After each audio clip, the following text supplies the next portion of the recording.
Hi guys, welcome back to the channel. Today I've got the tank review for the brand new ERAC 105 Proto French Tier 8 Premium Light Tank. If you do like the video, as always, don't forget to like and subscribe down below, as it really does help out the channel. And yes, the ERAC. It's more of a pseudo TD than a light tank in the way it wants to play, because it's got this really quite nice 390 Alpha gun with good velocity. 390 Alpha is great on a light tank. It's the same gun that you get on the Super Sherman or on the M4A1 Revelarice, which means that its penetration is a bit of a struggle sometimes if you're in a tier 10 game at 200 pen and 250 heat, but it's still pretty damn nice for a light tank. You've got pretty terrible reload though, so there is that to balance it out. You have really good camo as well, which helps. It means that you can stay unspotted quite a lot when you are firing this gun, which is really nice. It helps you to take up stealthy, flanking, aggressive positions as well. And you can use the mobility to good effect, but this tank isn't the best active scout in the universe, because as you can see, it's a rather large profile light tank, which means that it does take hits very, very easily, which is pain, and you're not going to bounce anything unless you get a very, very lucky ricochet, because you've got absolutely no armor. If you get shot in the back end, or anywhere in this section here, most of the time your engine will be damaged, and most of the time you'll probably get set on fire too. My experience is basically, if I take a hit in the back, I set on fire. That's just the way it goes. Also, the Armour tends to go a little bit on this tank as well, which can be a bit of pain. So if you think you're going to be buying an active scout, that is not what this is. This is more of a flanking second line support vehicle than a active light tank. But you can still, because the camo is really good on this vehicle, you can still take aggressive bush locations and be a passive spotter quite easily in this tank. It's just that you do have a really nice 390 Alpha cannon on top of that, even if it is a little bit derpy at times. So let's have a look at the statistics of the old ERAC 105 Proto. As you can see, you've got a 70.8 km/h top speed with a 24 km/h reverse speed, which is pretty nice. And with 240 horsepower, which is 25.53 horsepower per ton ratio, you do hit the 70.8 km/h top speed. You tend to go between 68 to 70 generally on flat, which is definitely quite nice. But because you only have 240 horsepower, a lot of the time, if you hit any sort of destructible cover, any trees, stuff like that, you do have the problem that stuff like Vanguards have, that you just sort of die. Like, you know, your engine doesn't keep you going, so you just stop dead. Or, not quite dead, but you know what I mean. You go from like 70 down to 20, which can be the bane of your existence in a tank like this, especially with being such a tall tank. You got a 20% internal fire chance, which is on the high end of the fire chances, and yes, you do get lit up quite a lot in this vehicle, because as soon as they hit your engine block, you get set on fire, which is pain. You got 1,000 hit points, which is not many at all, but a lot of the light tanks have sort of in and around that area in Tier 8, so you just got to play very, very carefully with your hit points and know that if you take a hit, especially at Tier 10, most of the time you might end up getting two-shot, so you've got to be very, very careful of that. You got 48 degrees a second hull rotation speed, which is pretty damn quick. It does feel a little bit slow sometimes to turn on the spot, but that's just because I think the way the tank feels, right, and how big it is.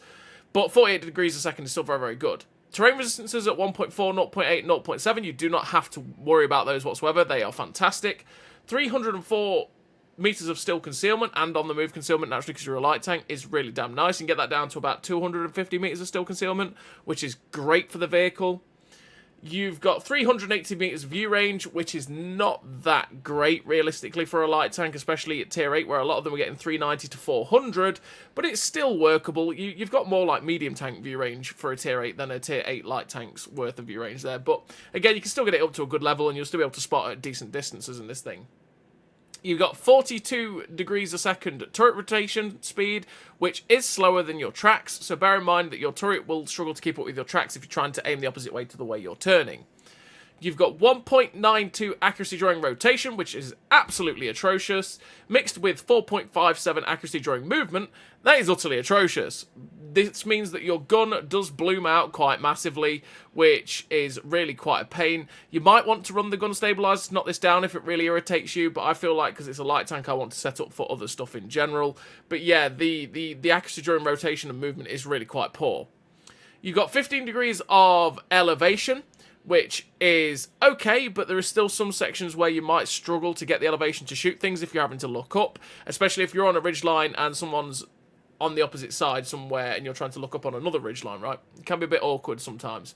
You've got 8 degrees of gun depression, though, which is pretty decent. Does feel a bit of a struggle sometimes because of the fact that you are such a tall tank, but 8 degrees of gun depression is still pretty damn solid. You've got a 14-second reload, which is 16.73 hit point. English is hard. Damage per minute, DPM, bro. There we go. So you got 1600 DPM, which is, or nearly 1700 DPM, which is not great. 14-second reload is long. You'll knock this down to about 10-second reload, which is definitely still very, very slow. It is a very slow reload. But you're hitting for 390 alpha, which is very rare for a light tank. So that is definitely very, very nice. You've got 0.38 base accuracy, which can be a bit derpy. You're getting way closer to the derpier end of the scale at 0.38, and you do feel that sometimes with this gun that it just likes to miss, which can be pain. You've got a 2.6 second aim time, which is quite long, and adds to the fact that obviously you do have very, very poor bloom on your reticle because of these two stats. 2.6 aim time, you will feel that a little bit at times, and that can be pain. Again, it's why you might want to run the gun stabilizer if the gun handling annoys you. It's down to you and how you want to play the vehicle.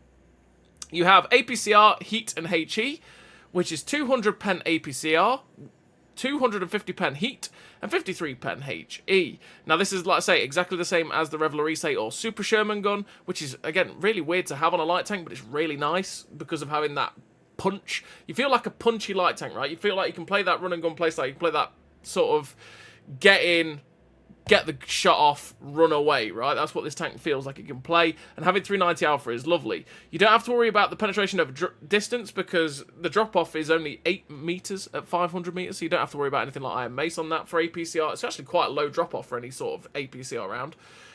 And you've got 1460 meters a second shell velocity on the APCR, which is delightful. The APCR velocity is fantastic. 980 heat velocity isn't that great, though. Or it's about average, really. It's an average roll on terms of the meters a second shell velocity.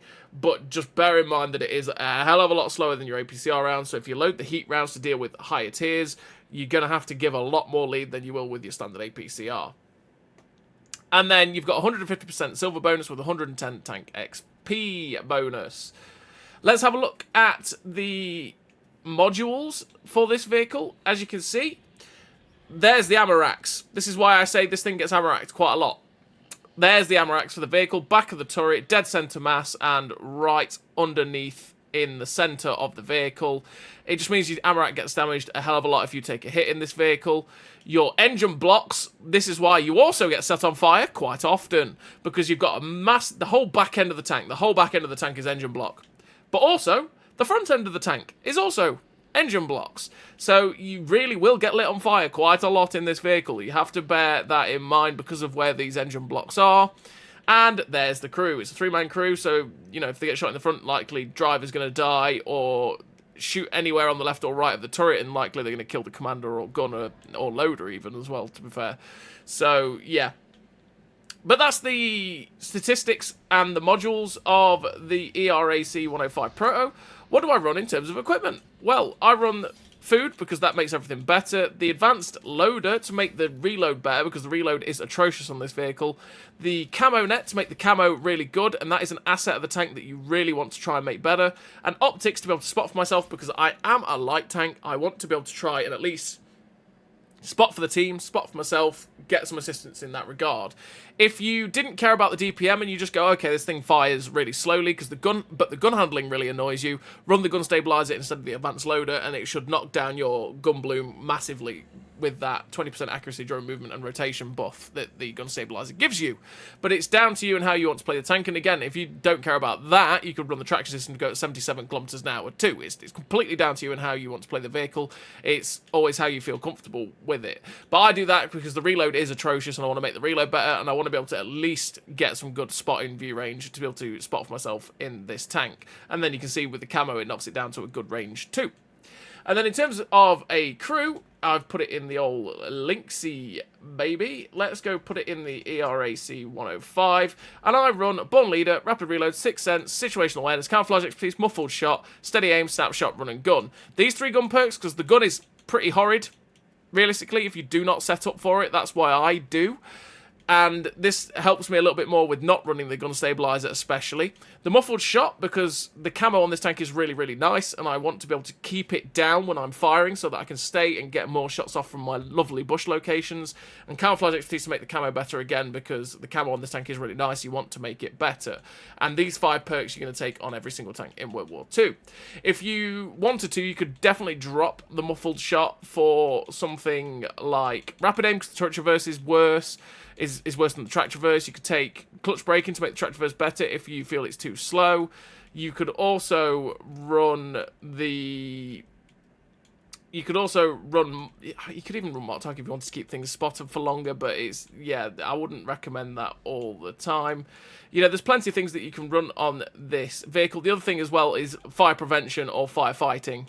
They're the other two that you could run instead of muffled shot, because like I say, this thing gets set on fire all the time. So one of these two might actually be helpful as well, because you can decrease the chance of getting set on fire by 33%, or you can just extinguish the fire 10% faster with firefighting. It's down to you and how you want to set up the old vehicle. So let's have a look at the statistics of the tank with it fully equipped out. And as you can see, we have got some slightly better ground resistances because, well, we've not really done much to help them, but Born Leader helps that. 249, nearly 250 meters of steel concealment, which is fantastic. It really does help you to keep concealed in this vehicle. 486 meters of view range as well, which again is not the best for a light tank at tier 8.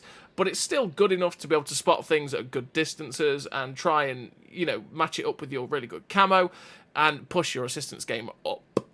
You've got 45.61 degrees a second turret rotation speed now, which is getting closer to that hull rotation speed. You've got 1.27 accuracy during rotation, which is still not very good, but a hell of a lot better than it was. And 3.26 accuracy during movement, which again is a lot better than it was.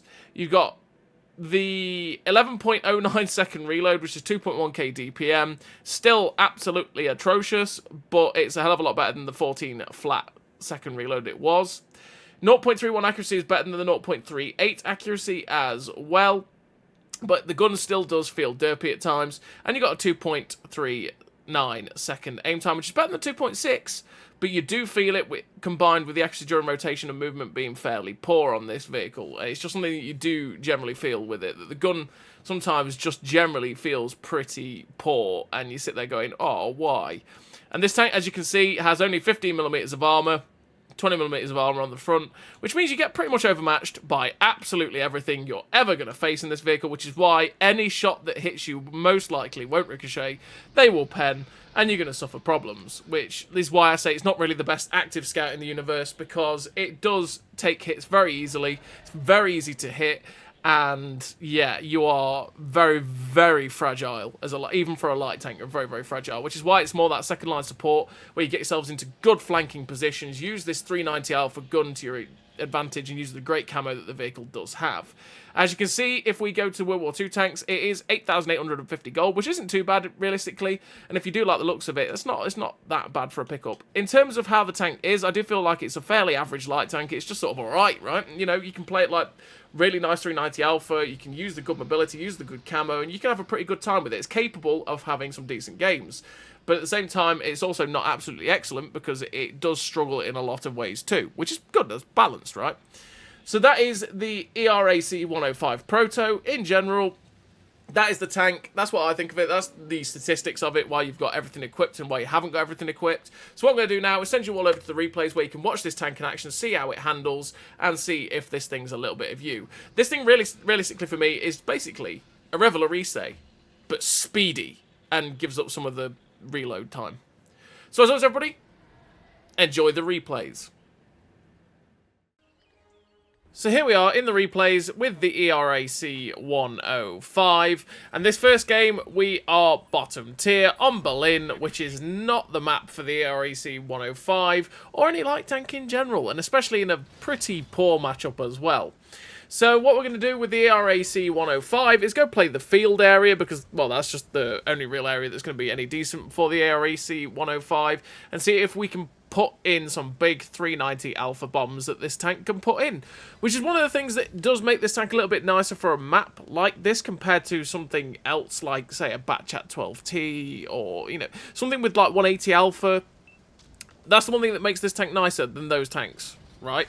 Is that you've got 390 alpha. You can play that peekaboo playstyle quite nicely with it. You can pop around a corner, 390, pull back. You're not having to sit there and keep firing all the time to do any sort of little bits of damage.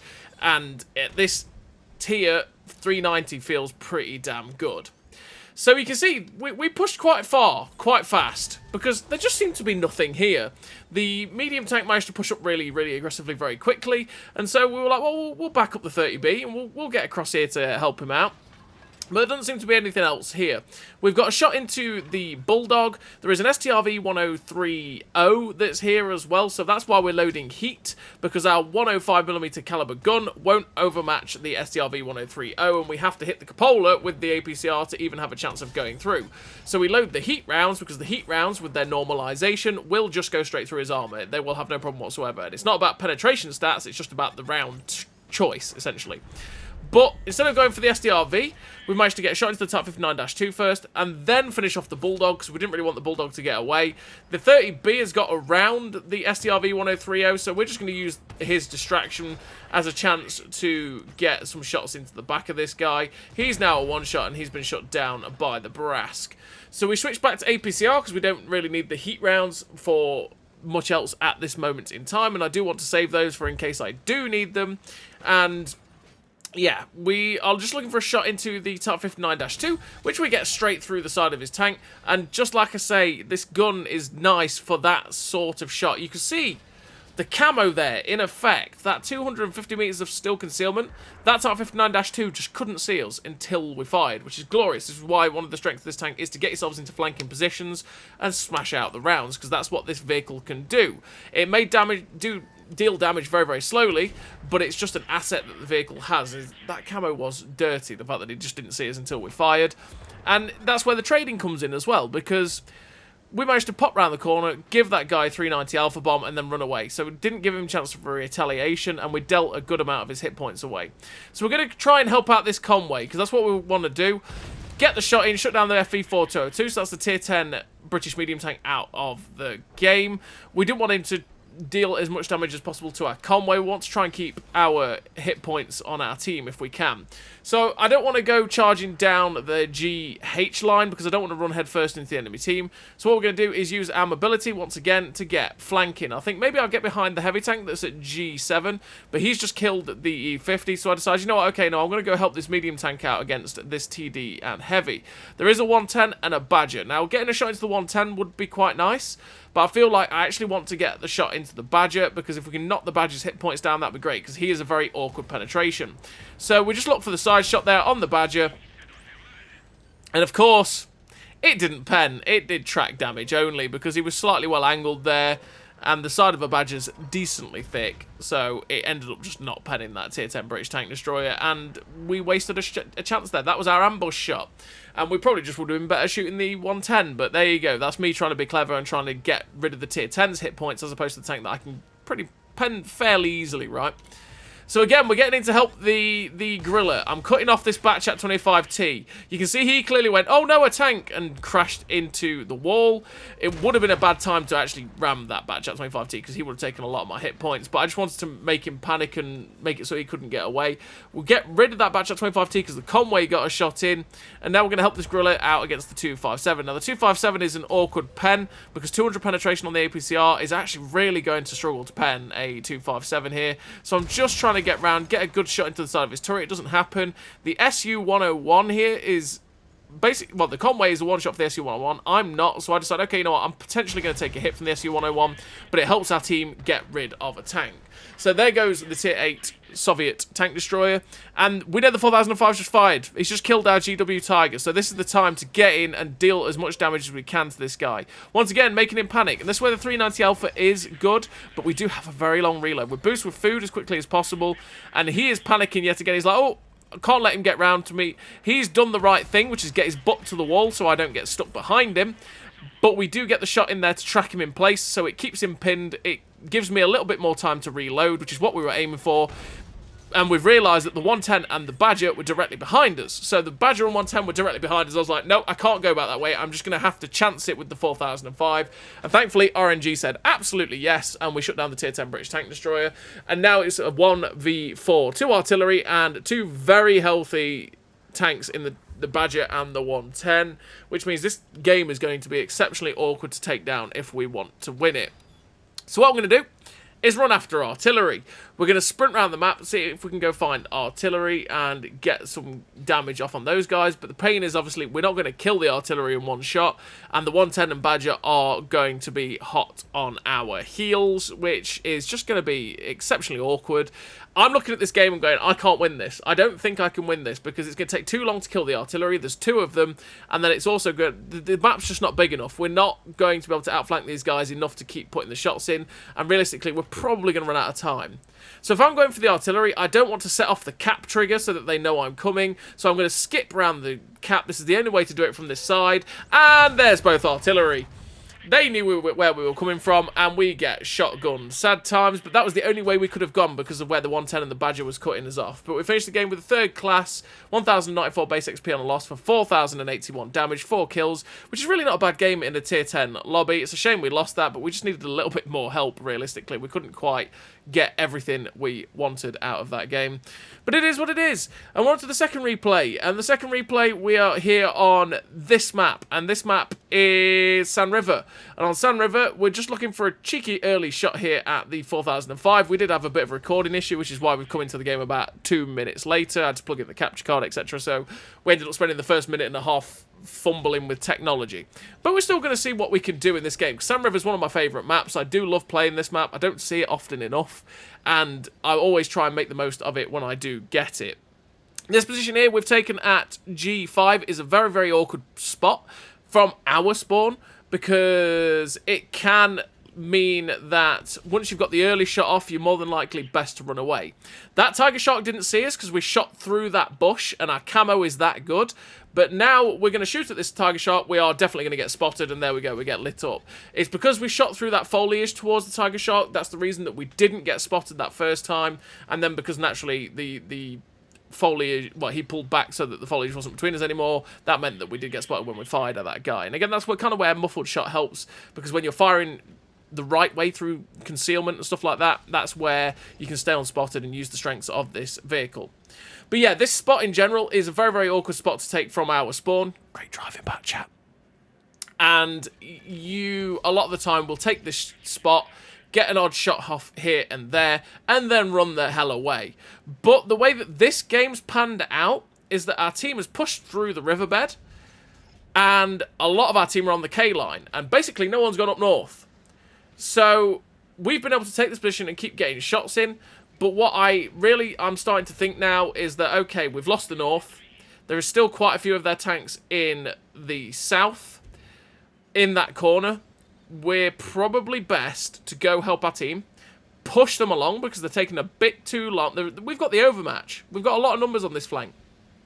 And we're taking too long to push those guys on the dunes. So what we're going to do is go help them. Go push them along. Force the tempo and get the team moving. So we see the 4005, he's going to get away, so we snap the shot, and thankfully the shot goes straight into the top of his barn, puts us on to 1900 damage, and yeah, again, our team is actually starting to push now, which is great, which is, yeah, fantastic. So what we want to do is, again, keep the pressure up. We want to flank these guys, get them in a crossfire, get them caught, and get rid of them so we can try and win this game. So it's like, hello Earthshaker, hello E50. I go for the shot into the E50 because the E50 is the more deadly target because it's a tier 9 and not the tier 8, so it's shot selection there. And there goes both of them. They just got swarmed in the end. Death Star's still in their spawn, so we're trying our best to get there and see if we can get a free shot in. And you can see with this how bad the gun bloom is, and then you can see the 2.6 second aim time coming into effect there as well. It does feel like it takes an age half the time to get this gun aimed in, and because the bloom is that massive, you do feel it in that aim time. It's why I say that, you know, if you don't mind, or if you just accept the fact that your reload is terrible, and you just decide, you know what, I know the reload's terrible, I'm not going to help it, I'm a light tank, I'm just going to make it so that when I do fire, I'm more likely to hit, and make everything like the view range of the spotting better, you know what, screw the loader, I'm just going to take the gun stabilizer, right, and make the gun hit more often. Because sometimes you can have the effect of, what's the point in firing faster if you don't hit as often, right? But we've cut out the Murat. I've loaded heat because I can't go through a 257 very effectively with 200 pen APCR. So I was thinking, well, if I get a shot the 257, I'm not going to be able to do much with the APCR, so I've got the heat in. The heat goes straight through the Murat, because naturally it will. Just looking to see if I could get an awkward shot down onto the AVRE, but the rocks over here, I can't quite do it. So you know what, we're just going to go put pressure on this AVRE and run round it, make him a distracted bunny, and try and help the 4005 shut him down. We did distract the AVRE though. Our heat round actually bounced off the side because it was heat. If we were firing APCR, likelihood is there that we probably would have actually penned that AVRE, but heat rounds do heat things, and it got absorbed by the spaced armor. But we distracted him enough for our team to come in and shut him down, and that was the end of the game, because we do end up capping before the 257 gets shut down. And we finished the game with the victory. We've come top of the team with the 1 kill, 2.8k damage, 326 assistance, the second class, 1280 base XP. A fairly average game there for the ERAC 105 on Sand River, in a tier 10 game as well, so, you know, not the best lobby in the universe, but we still had a pretty nice game and an open map. That was 2 games really against tier 10, one in a very bad situation for a tier 8 light tank, and one for a pretty decent map situation, right? We're on to the third replay, and this third replay we are on Arctic region. And on Arctic region we are going to be an aggressive little light tank, and because again we've got the good speed, we've got 70 kilometers now, we've got good camo, I'm going to go try and take an aggressive bush location where I should be able to spot quite a few of their team as they try to leave that 9-0 if they go too close to the ridgeline. So if I take up any position in sort of bushes like this, you can see we just drift into the bush. I'm watching the wheelie boy, because I'm like, no, Mr. Wheelie Boy, I don't want it. But you can see we're starting to light up targets. We've got 391 assistance already, which is good. We spot the HMH AMX 1357, we spot the ISU. I don't really want to fire at that guy at this point because I thought I might get spotted. But at 382 meters against an ISU, which is blind, I thought, you know what, I'm going to test what the camo is like on the ERAC firing at that sort of distance, and, you know, the guy didn't actually spot us. We do get detected that time, though, firing at the 1357, and that's because the EBR had actually pushed up into the bush directly in front of us, and he actually managed to spot us. Yeah, I didn't really want to fire at the ISU until I pulled back further away, because I didn't really want to get spotted by him and then he just snap a shot straight into the tank. Because like I say, what happens is if this tank does take hits in the back end, it will just get set on fire, and it's very awkward when it does get like that. So the EBR is running around. It would be nice to get rid of that EBR if we can. Get rid of the enemy light tank. He's a wheelie boy, so they can be a bit frustrating to deal with at times, especially when you're shooting them and just do tire damage only. We end up spotting the IS in the open, and again, he's not got the best view range. We're firing through concealment. I think at 330 meters, that guy might not spot me. And actually, he didn't, and we shut down the IS there for our first kill of this game. We're just watching that EBR, because naturally, I want to get rid of the wheelie boy if we can, because he can be, again, a very awkward customer, and he could make my life a living hell if he decided to come after us. So we did get a big slab of hit points off of that EBR there, breaking its wheel for 390 odd, and we're up to 1400 damage with 1192 assistance. The IS-22 is giving us the side of his turret, so we put the shot down range straight through the side of his turret, and the ISU is 100% absolutely blind as a bat, because he is just not seeing us. We are in a very aggressive open position, and we're not getting spotted by any of these guys, which means they've not got really the best view range in the universe, and that's where the fantastic camo this thing does have can really be very, very handy on this vehicle. Which is why I say it plays a hell of a lot more like a TD, a mobile TD, than a light tank. It's kind of like the Panzerjäger in that way, right? Where you can play the Panzerjäger like a light tank quite easily, but also have that tank destroyer capacity. And that is exactly what this ERAC 105 is like too. So we did manage to get another shot into the EBR there, but he's still a one-shot. I do want to get rid of him if I can. I'm just trying to see and feather the shot, but I can't find it. The snapshots, though. Snapshots into that ISU 152, which put him down to a one-shot for the Ariete, and there goes that big 152mm tank destroyer, which is great, because we don't want to get hit by that guy. We unfortunately bounced there on the IS on his side, which is kind of sad. I think we might have hit the really angled upper plate there. But I'm going to try and get a better angle to get rid of this IS Desmond Tutu, because, well, I don't want to push up and change my position until that IS Desmond Tutu is gone, Just looking for a shot into the lower plate, but I can't quite see it. We go for the shot, it hits the ridgeline. It was a very, very slim chance. We load the heat, because we're more likely to go through the front of the ice, Desmond Tutu, and then we maneuver ourselves into a better position to get the shot in. But we didn't need it because, well, yeah, he got shut down by the Draugen. I wanted that Desmond Tutu to go before I decided to move up, because what I want to do next is be spotting guy for my guys at B4. We can see shells are flying from towards their cap area or their spawn area, so I want to get over there to try and light it up, so that, again, if people start shooting them, they'll feed me assistance, and I can tell my team where they are, and it keeps my team moving. So we're just going to push up, try and move up into the position where the bush is, so that my camo works. But it's not going to work out like that if they are as close as that. And there's actually an MX 1357 on our left, which you can see as easily. We got a shot snapped into the T78, which was good. Hopefully we can shut down the 1357. And oh, gone. Oh, boy. The gun hits the dirt right in front of that 1357. It would have been great to get rid of that guy. Just try and snap the shot in that time, and it doesn't go in. Oh, sad, sad times. It would have been great to get rid of the light tank if we could. We're just going to spot up the SMV CC56 again, because he is actually killing things behind me. Or, well, the things behind me are getting shot, so I may as well spot it up. And artillery is actually firing this way as well towards the SMV, so that's fantastic. So we're getting assistance in that regard. Just waiting for the possible shot to shut down the 1357, trying to feather out his cupola but can't quite find it, and the CDC shuts him down. We're up to 2.1k assistance with 2.9k damage, and sadly, 9 tanks on their team, nobody went to try and decap the easiest cap in the world to decap. So we ended up winning that game with that result there, what, the 5k combined.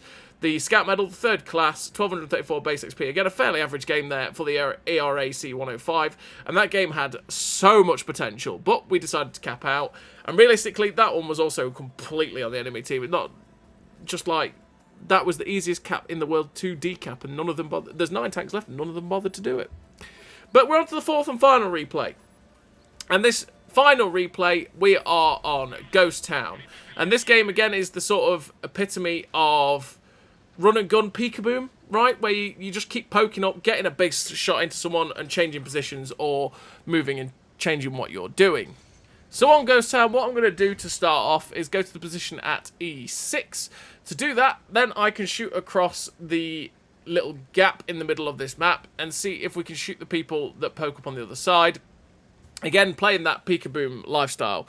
Again, you can see how long it takes for this gun to get fully aimed. That's just because the bloom is so big, because the accuracy during movement and rotation is so poor. That means you do feel that 2.6 second aim time, and when you do have to snap the shots, you've already seen that the gun can feel a little bit derpy at times when it's not hitting them. So I've got to this position here at E6 and not found anything. There's nothing poked up yet, and I saw that the light tank got spotted at J8. And I thought, well, maybe there's other stuff going across with him, and if he does have to pull back, because he will have to, because there's 3 tanks in front of him, I will get the shot. But currently, he's just sitting and taking the hits, so I'm like, well, I might have to go pressure him. But obviously, just as we move up, naturally, the guy pulls back, and we do manage to shut down the Super Chaffee there. Just poke around the corners to see if we could see anything else that was round the JK, but there is actually nothing there, so we're going to go try and punish this heavy tank now that is in the middle of the map. Again, try and help the tank destroyer that's at E6. And try and get rid of a tier 7 heavy tank. So we get the shot into the back end there of the IS, track him in place, which is exactly what we wanted.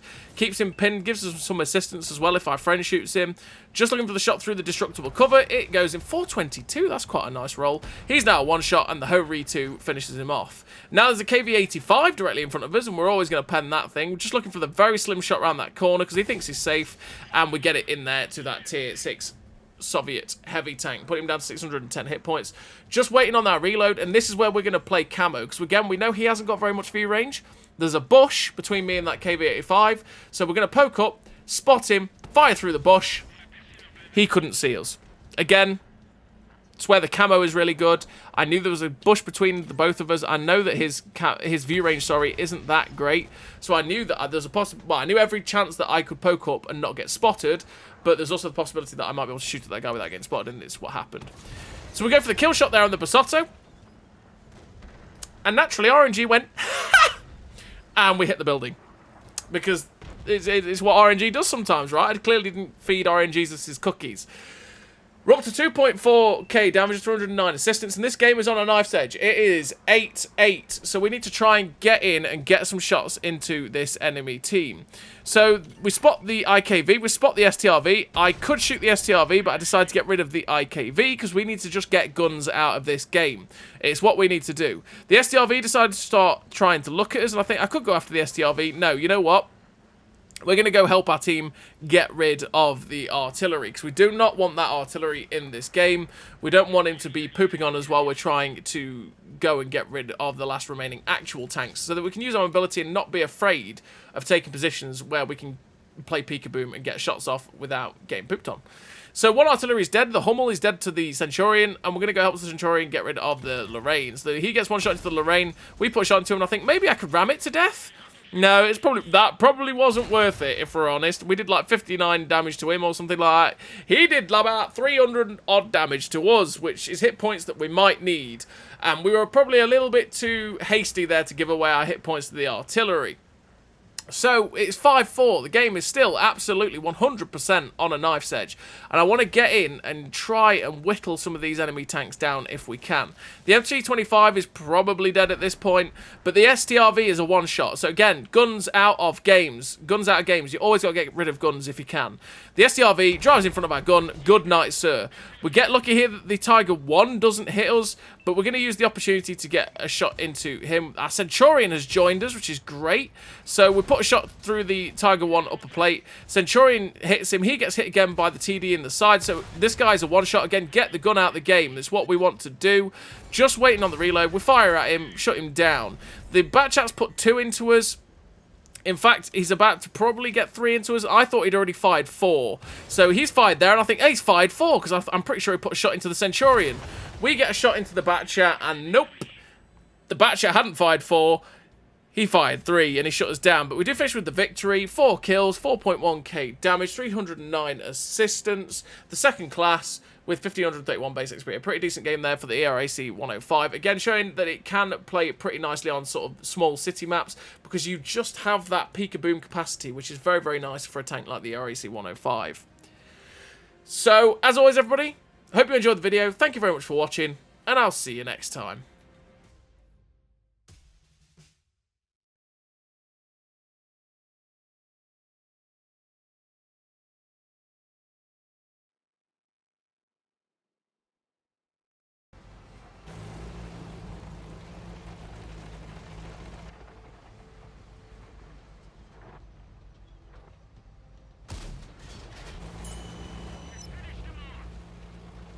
A great success!